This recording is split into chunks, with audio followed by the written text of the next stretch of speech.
მოგესალმებით, ეს არის პოდკასტი აგორა, მე კი მის წამყვანი თამთანაკუ დაიძევარ. გიბრუნდებით მეორე ეპიზოდით, რომლის მთავარი თემაც იქნება ახალგაზრდების დასაქმება სოფლის მეურნეობაში, გამოწვევები და პრობლემები. დღეს ჩვენი სტუმარი იქნება საქართველოს ბიზნესის განვითარების ცენტრის კავკასიის ახალციხის ოფისის ხელმძღვანელი ზურაბ ყულჯანიშვილი. პირველ რიგში რომ წარგვიდგინოთ თქვენი თავი და გითხრათ, საიდან წამოვიდა იდეა, რომ დაარსებულიყო ფერმერთა ასოციაცია ერთობა და ამჟამად რამდენ ფერმერს აერთიანებს და ეხმარება ეს ორგანიზაცია. მოგესალმებით თამთა, მადლობა დაინტერესებისათვის.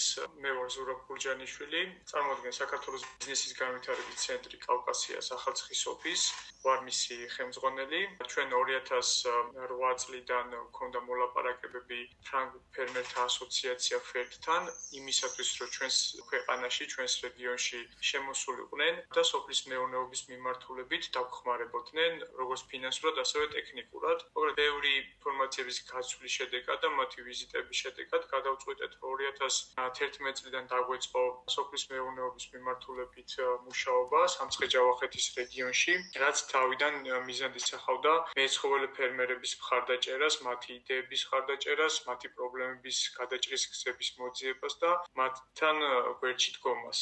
ძირითადად ჩვენი დახმარება ადგილობრივი ფერმერებისთვის ეს არის და იყო ძირითადად ტექნიკური მხარდაჭერა, კონსულტაციების გაწევა, სხვადასხვა მიმართულებების ჩვენება, სხვადასხვა ტიპის საექსპერიმენტო საქმიანობების განხორციელება, საიდანაც ესე ვთქვათ, როგორც ჩვენ ტექნიკურმა ჯგუფმა, ასევე ფერმერებმა ბევრი ახალი ინფორმაცია მივიღეთ და დავნერგეთ ბევრი ინოვაციური მიდგომები რეგიონში ამ ფერმერთა ჯგუფების, თავიდან ფერმერთა ჯგუფები იყო ამ ფერმერთა ჯგუფების მეურნეობებში. შემდეგ დროთა განმავლობაში გამოიკვეთა სხვადასხვა სოფლებიდან ლიდერი ფერმერები, რომლებიც ერთგვარად შუამავლის როლს ასრულებდნენ ჩვენ ტექნიკურ ჯგუფსა და თავის სოფელში ცხოვრებ ფერმერებს შორის და 2014 წელს ჩვენ ეს ფერმერები წავიყვანეთ საფრანგეთში, ვაჩვენეთ იქაური სოფლის მეურნეობის განვითარების დონე, ფერმერების დამოკიდებულება სოფლის მეურნეობაზე, ასევე ფერმერთა ორგანიზაციების როლი თავად ამ სოფლის მეურნეობის განვითარების მიმართულებით და დარწმუნდნენ ადგილობრივი ფერმერებიც, რომ ძალიან მნიშვნელოვანია სოფლის მეურნეობის პოლიტიკის შემუშავებაში და ზოგადად მართვაში, აგროპოლიტიკის მართვაში იყვნენ თავად მწარმოებლები ჩართული. აქედან გამომდინარე, მათ გადაწყვიტეს, რომ დაეფუძნებინათ სამცხე-ჯავახეთის ფერმერთა ასოციაცია ერთობა. თავიდან 10 ფერმერმა დააფუძნა ეს ასოციაცია, რომელიც წლების განმავლობაში ვითარდებოდა, რა თქმა უნდა, ჩვენ ვაგრძელებდით ამ ტექნიკურ მხარდაჭერას, სხვადასხვა საექსპერიმენტო ღონისძიებების განხორციელებას, სხვადასხვა ტიპის ერთობლივი შესყიდვების განხორციელებას და დროთა განმავლობაში, რა თქმა უნდა, განვითარდა როგორც მომსახურების მიმართულებით, ასევე რაოდენობრივად წევრები დაემატა.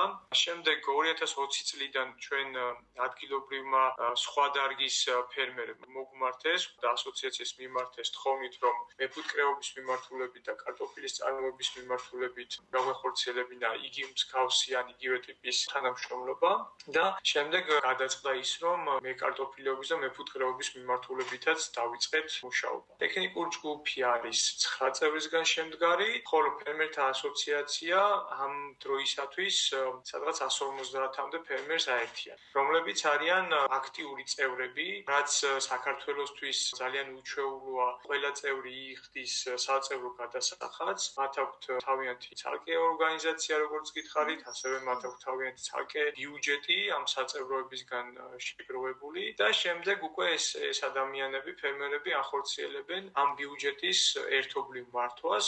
რა თქმა უნდა, მმართველობითი ორგანოების დახმარებით, გამგეობების, დარგობრივი კომიტეტების, პრეზიდენტების და ვიცე-პრეზიდენტების მეშვეობით და ისინი უკვე, ესე რომ ვთქვათ, ისახავენ მიზანს, გვეუბნებიან ჩვენ ტექნიკურ ჯგუფს, რა უნდა განვახორციელოთ, რა არის მათთვის პრიორიტეტული კონკრეტული წლისათვის ან კვარტალისათვის და შემდეგ ჩვენ ტექნიკური ჯგუფიც შესაბამის ღონისძიებებს ვახორციელებთ. დიახ, მიუხედავად იმისა, რომ სოფლის მეურნეობა მიწვევს თქვენი ასოციაცია დაახლოებით 15 წელია, რაც ამ სფეროშია და ძალიან დიდი გამოცდილება გვაქვს. აქედან გამომდინარე, მაინტერესებს თქვენი აზრი მასთან დაკავშირებით, რომ სოფლის მეურნეობა მიუხედავად იმისა, რომ ტრადიციული და ისტორიული დარგია საქართველოში, მაინც არ არის სათანადოდ განვითარებული. რა მთავარ გამოწვევებს და პრობლემებს ხედავთ და თქვენი აზრით, რამდენად უწყობს სახელმწიფო ამ მიმართულების განვითარებას ხელს? დიახ. ვერ ვიტყოდი, რომ არ ვითარდება, ჩემი პირადი დაკვირვებითაც ძალიან ბევრი ცვლილებები არის, განსაკუთრებით იმ ადამიანების მეურნეობებში და იმ ადამიანების, ესე ვთქვათ, წარმოდგენებში და ესე დამოკიდებულებებში, ვისთანაც ჩვენ ამდენი ხანია ვმუშაობთ. ძალიან ბევრმა შეცვალა პრაქტიკა, გაუმჯობესა თავიანთი პირუტყვის თუ მეურნეობების მდგომარეობა, საცხოვრებელი გარემო, ასევე მნიშვნელოვნად გაუმჯობესებულია პროდუქციის ხარისხი და ძალიან ბევრს მუშაობთ უნებლობაზე. ვერ ვიტყვით, რომ არ უმჯობესდება, თუმცა მაინც რჩება ბევრი გამოწვევა დარგში, რომელიც აფერხებს განვითარებას და რომელიც ხელს უშლის დარგში ბევრი ადამიანის ჩართულობას. ერთ-ერთი შეიძლება ვთქვათ, რომ ეს არის პროფესიული განათლება, რომელიც ვფიქრობ, რომ არასათანადო პროფესიული განათლება გვაქვს საქართველოში. ასევე არ არის საკმარისად ხელმისაწვდომობა ახალ ტექნოლოგიებზე, რადგან თუნდაც ნებისმიერ დარგში თუ ადამიანს მოუნდა რაიმე ახალი ბიზნესი დაწყება, აგრობიზნესი დაწყება, ძალიან ბევრი ინფორმაციების მოძიება უწევს, ძალიან ბევრ ადამიანთან შეხვედრა უწევს, იმისათვის, რომ ესე ვთქვათ, ჯანსაღი, სრული და კომპეტენტური პასუხი მიიღოს. აქედან გამომდინარე, ზოგადად დარგში პროფესიონალი ადამიანების ნაკლებობა ძალიან დიდ შეფერხებას იწვევს ამ დარგის განვითარებაში. შემდეგი არის ფინანსური მხარდაჭერა, ის არსებობა, რა თქმა უნდა, სხვადასხვა პროგრამები არის, რა თქმა უნდა, როგორც სახელმწიფო, ასევე არასამთავრობო სექტორიდან დიდი ფინანსური რესურსები, ესე ვთქვათ, იხარჯება იმისათვის, რომ თუნდაც რაიმე ტიპის დახმარება განხორციელდეს, თუმცა უმეტეს შემთხვევაში ეს არ არის გლობალური ხანგრძლივ ვადაზე გათვლილი და უფრო რაღაც ფრაგმენტული, მოკლევადიან პერსპექტივაზე არის გათვლილი, რაც ვფიქრობ, რომ ესეც არის იმის განმაპირობებელი, რომ ვერ ვითარდება დარგი სათანადოდ. აი მაგალითისთვის, თუნდაც რაღაც ვაუჩერების დარიგება, რაღაცა ცალკეული გრანტების გაცემის სანაცვლოდ შეიძლება განხორციელდეს თუნდაც საირიგაციო სისტემების მოწყობა, თუნდაც წახალისდეს გადამამუშავებელი საწარმოები, რომელიც შეუწყობს ხელს პირველად მწარმოებლებს აწარმოონ თავიანთი პროდუქცია. ამ მიმართულებით ბევრი მაგალითის მოყვანა შეგვიძლია, თუმცა ერთი სიტყვით შეგვიძლია ვთქვათ ის, რომ არა ფრაგმენტული რაღაც ჩარევები, არამედ სტრატეგიული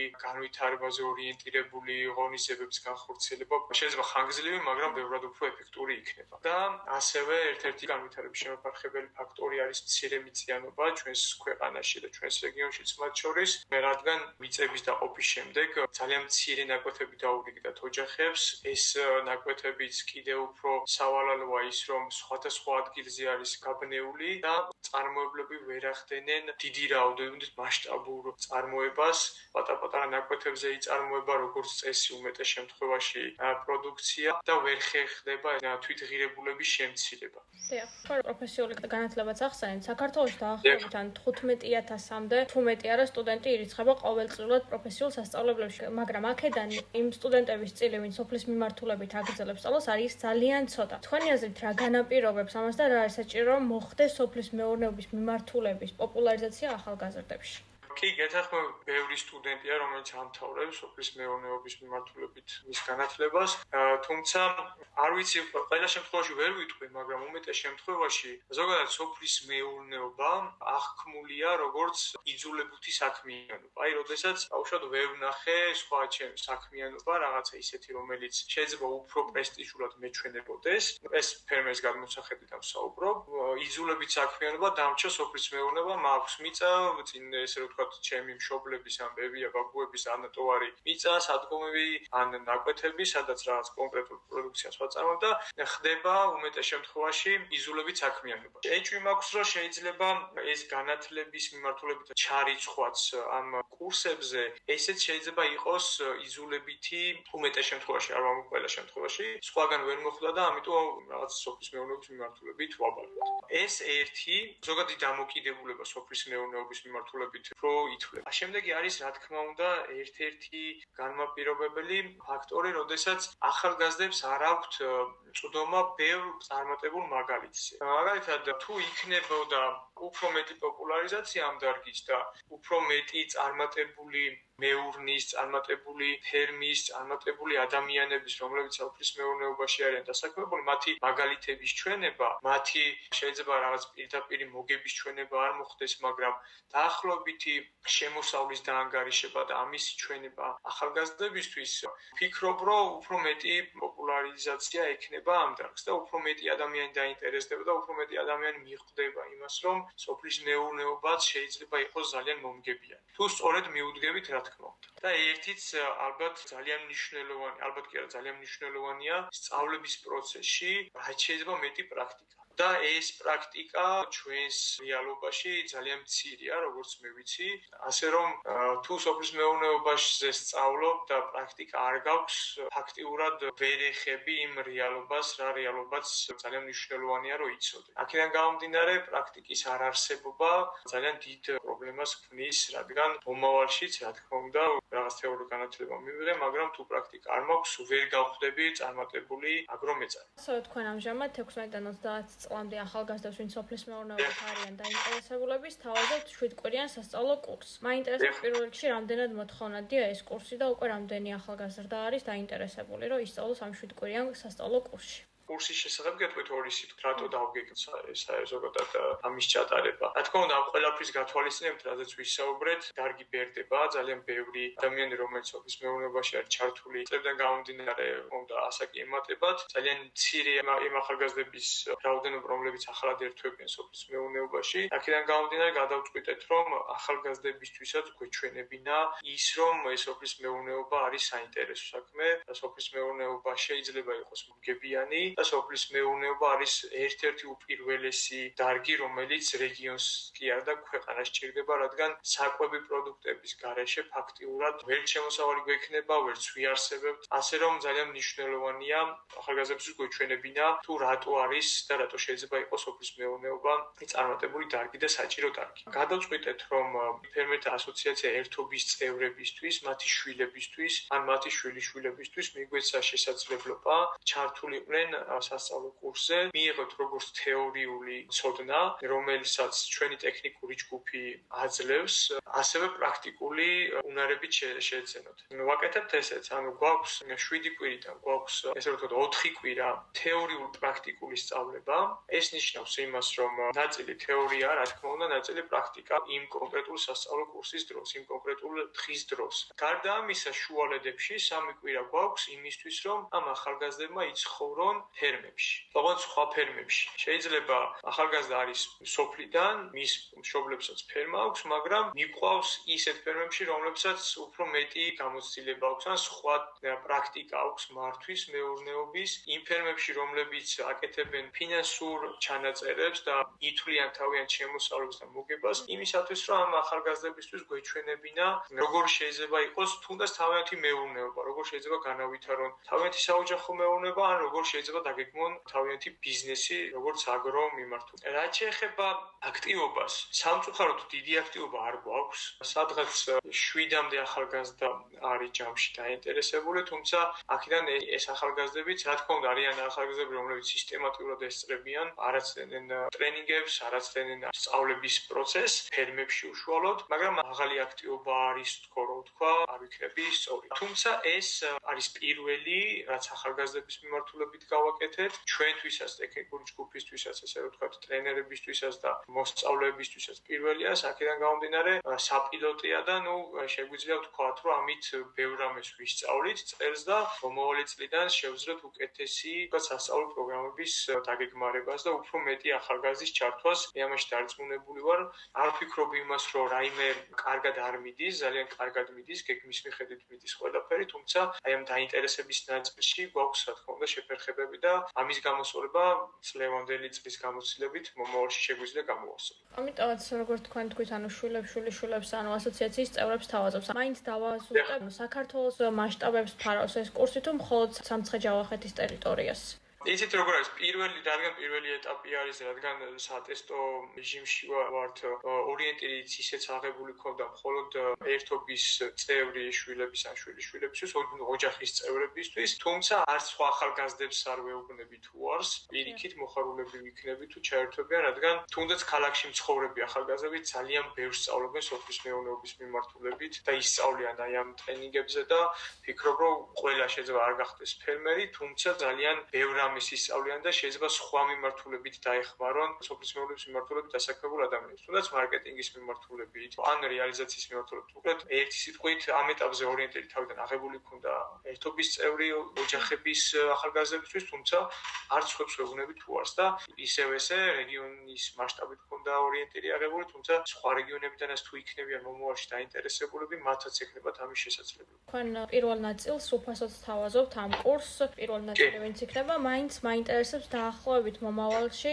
რა დაჯდება განათლება ამ წევრებისთვის, ვინც ამ კურსში ჩაირიცხება და მაინც რო იცოდნენ ახალგაზრდებმა უბრალოდ დაახლოებით რა ეღირება მათთვის პროფესიული განათლება და თუნდაც დაფინანსების მხრივ რა შესაძლებლობები ექნებათ. კი, თუ არ ჩავთვლით ძალიან ბევრ ხარჯს ტექნიკური ჯგუფის ანაზღაურებას, თუ არ ჩავთვლით დროს, რაც ადმინისტრაციული რესურსი იხარჯება ამ ყველაფრისთვის, შეგვიძლია ვთქვათ, რომ სრული ჯგუფი რო იყოს სადღაც 10-15 ადამიანამდე, ერთი ადამიანის გადამზადება, აი ამ ვიზიტებით, ასევე სასწავლო ვიზიტიც გვაქვს, მასალები, კვება ტრენინგის დროს, სადღაც 1000-დან 1500 ლარამდე დაგვიჯდება ერთი ახალგაზრდის გადამზადება თვითკვირიან პერიოდში.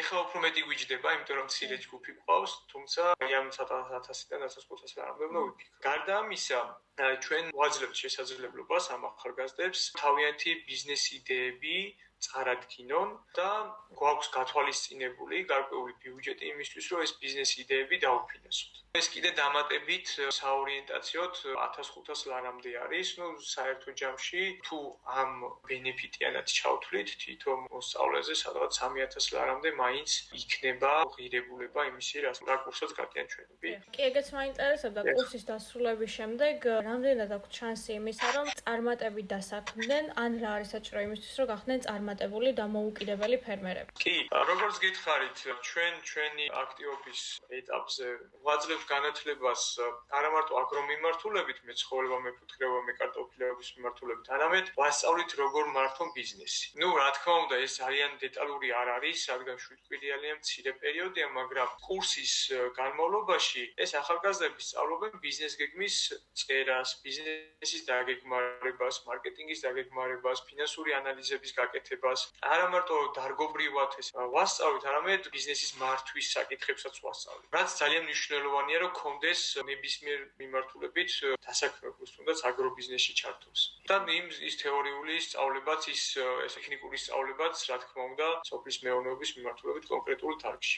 ეს შესაძლებლობა აძლევს ის დაფინანსების შესაძლებლობა, მიცემს ახალგაზრდებს, რომ ან დაიწყო თავიანთი მცირე ბიზნესი, ან განავითარო თავიანთი მეურნეობების ბიზნესები. მაგალითისთვის, ყავს რამოდენიმე ახალგაზრდა, რომელიც საკუთარი ბიზნესის დაწყებას აპირებს, აკეთებენ მაგალითად საწვდის გაკეთებას, სადაც წარმოებენ ჩითილებს, არის იდეა ბოძრების წარმოების, ბოძრების მინი ფერმის გაკეთებას. ასევე შეიძლება იყოს თვითონ არსებული მეურნეობის განვითარება, მაგალითად საწველი აპარატები, რომელიც გაუმჯობესებს წარმოებული რძის ხარისხს და რომელიც უზრუნველყოფს შემდეგ მაღალი ხარისხის პროდუქციის წარმოებას ან უნევლობის საკითხში ძალიან დაეხმარება.